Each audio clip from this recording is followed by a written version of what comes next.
ఒక 10 రోడ్లు శాంక్షన్ అయితే దాంట్లో రెండో మూడో రోడ్లు వేయించి మిగతా సొమ్మునంతా రాజకీయ నాయకులు వెనకేసుకుంటున్నారనేసి పుకార్లు అయితే బయటకు వస్తాయి. సరే ఇప్పుడు పంచాయతీ బిల్లులో ఉంటుంది కదా సార్, ఆ పంచాయతీ బిల్లులోకి పోయి వేసిన రోడ్డు ఏది వేయని రోడ్డు ఏదో, బిల్లులు శాంక్షన్ చేయించుకుంది ఏదో, చేయించుకున్న ఆయన ఉన్నాయన కూడా వైసీపీ ప్రెసిడెంటే ఇక్కడ, ఆయనే చేయించుకోవాలిగా, సంతకం ఆయనే పెట్టాలిగా సీసీ రోడ్లకి. ఇప్పుడు ఆడ వేయకుండా బిల్లు రావాలంటే ఆయన సంతకం పెట్టింది రాదు, ఇప్పుడు ఉన్న ప్రెసిడెంట్ గారు చేయాల్సిందే కదా.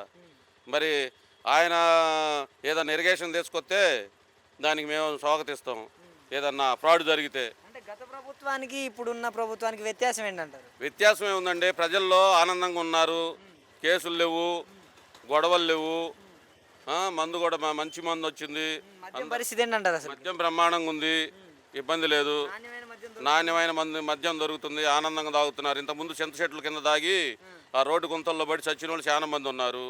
ఇవాళ అది లేదు, వాళ్ళు ఇష్టం వచ్చినట్టు బ్రహ్మాండంగా హాయిగా తాగుతున్నారు, సంతోషంగా ఉంటున్నారు. మద్యం అంటే ఎంతగా అమ్ముతున్నారు? 99 రూపాయలకే బుడ్డి అన్నారు అప్పట్లో. బుడ్డి అంతే ఇస్తున్నారు, ఎంఆర్పి రేట్లకు ఎక్కువేం అమ్మట్లేదు, బాగానే జరుగుతుంది. అంత మంచిగా అంతా మంచిగా ఉంది. మా సచివాలయం ఒకసారి చూస్తే బిల్లులు తీసుకున్నారు, దాంట్లో కనుక మీరు చూశారంటే అది ఇంకా బాగుంటుంది. Okay, thank you.